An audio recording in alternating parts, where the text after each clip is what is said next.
Pozdravljeni, veseli nas, da ste tukaj.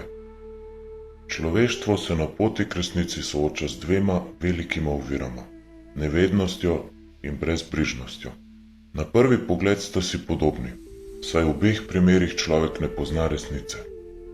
Vendar med njima obstaja bistvena razlika, ki jo je treba razumeti, ker ima pomembne moralne posledice. Nevednost ali neznanje pomeni preprosto pomanjkanje informacij. Gre za stanje, ne vem, ker se s tem še nisem srečal.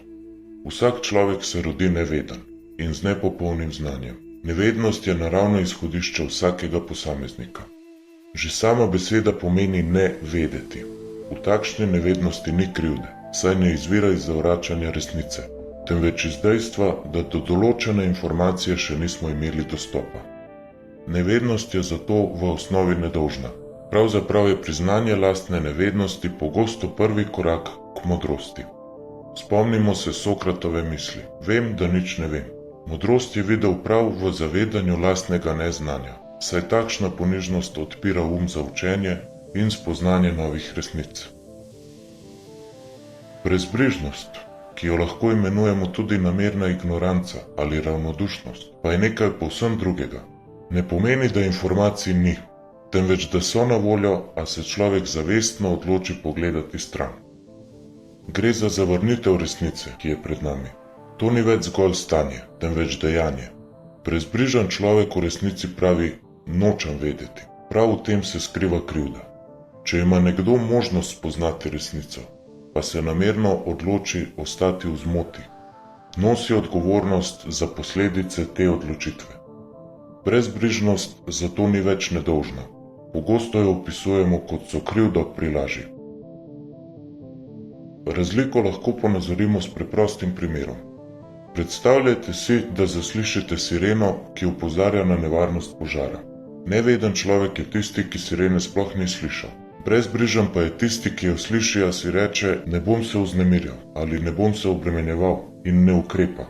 Prvi lahko nastrada zaradi nesreče, drugi pa zato, ker si je namerno zatisnil oči.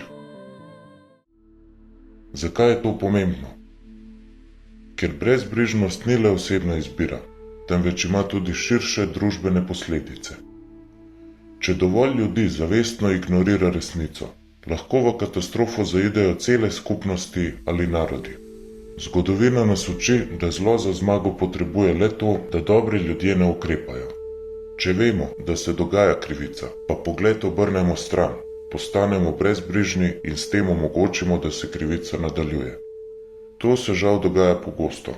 Mnogi nočejo videti problemov, ker bi to od njih zahtevalo dejanja ali vsaj soočenje z neprijetnimi resnicami. Namerna nevednost, kar je drugo ime za brezbrižnost, ima tudi jasno moralno noto. Medtem ko je nevednost lahko opravičljiva, brezbrižnost tega opravičila nima. Nekdo je zapisal, da je namerna nevednost ob prisotnosti znanja merilo slabega človeka. Misel zveni ostro, a njen pomen je jasen. Če se nekdo noče seznaniti s krivicami, lažmi ali zlom okoli sebe, to kaže na pomanjkanje empatije in poguma. Dober človek si prizadeva spoznati resnico, četudi je boleča, saj ve, da lahko le tako ravna prav. Slab človek pa se raje zateče v cono udobja in živi v mehurčku nevednosti, tudi če zaradi tega trpijo drugi. Morda se sliši obtožujoče, vendar družba danes v veliki meri trpi prav zaradi razširjene brezbrižnosti. Mnogi razmišljajo v slogu: če ne vidim, me ne prizadene. Kar ne veš, ne boli. Raje ugasnejo poročila, kot da bi se soočili z resničnostjo vojen, revščine, okoljskih težav ali korupcije. Raje verjamejo uradnim razlagam, kot pa da bi raziskali ozadje dogodkov. Ta hotena slepota ima svojo ceno. Ko dovolj ljudi zavestno ignorira realnost, imajo tisti z nečistimi nameni prosto pot. Laž cveti, zlo pa nemoteno uspeva, ker ni dovolj pogumnih oči, ki bi ga prepoznale, in glasov, ki bi ga izzvali. Pomembno je razumeti, da se nevednost lahko odpravi z učenjem. Vsak od nas je bil kdaj neveden o določenih stvareh, dokler ni pridobil informacij. Nevednost je torej težava nepoznavanja, ki se rešuje s poznavanjem. Brezbrižnost pa se ne odpravi z dodatnimi podatki, saj problem ni v pomanjkanju informacij, temveč v pomanjkanju volje, da bi jih sprejeli. Brezbrižnemu človeku ni dovolj pokazati resnice, pogosto jo bo zavrnil, se ji izognil ali jo celo zasmehoval, da lahko ostane v svoji coni udobja. Zato je brezbrižnost veliko trši oreh. Gre za notranji odpor do soočenja z resnico, ki je pogosto povezan s strahom ali z lenobo, saj resnica zahteva spremembo, dejanja in napor. Žalostno je, da marsikdo brezbrižnost predstavlja kot nekaj pozitivnega.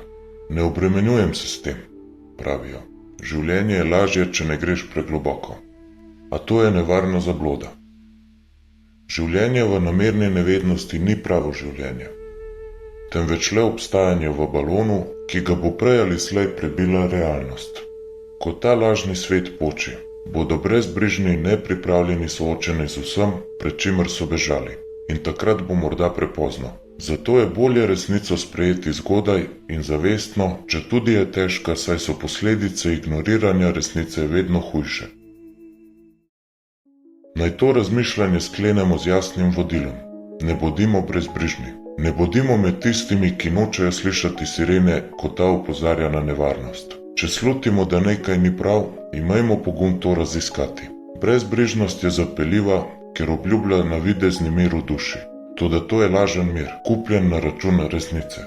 Pravi mir pride šele s soočanjem in sprejetjem resnice, pa naj bo na začetku še tako grenka. Vsak izmed nas se znova znajde pred izbiro. Biti neveden, ker še ne ve, ali ostati neveden, ker noče vedeti. Prvo je človeško in oprostljivo, drugo je moralni spodrsljaj. Zato si prizadevajmo spadati v prvo skupino. Če smo nevedni, bodimo radovedni in odprti za znanje. Nikoli pa zavestno ne zapirajmo oči pred dejstvi, kajti največje tragedije se zgodijo takrat, ko dobronamerni ljudje opustijo svojo odgovornost in ne storijo ničesar. Ne bodimo med njimi.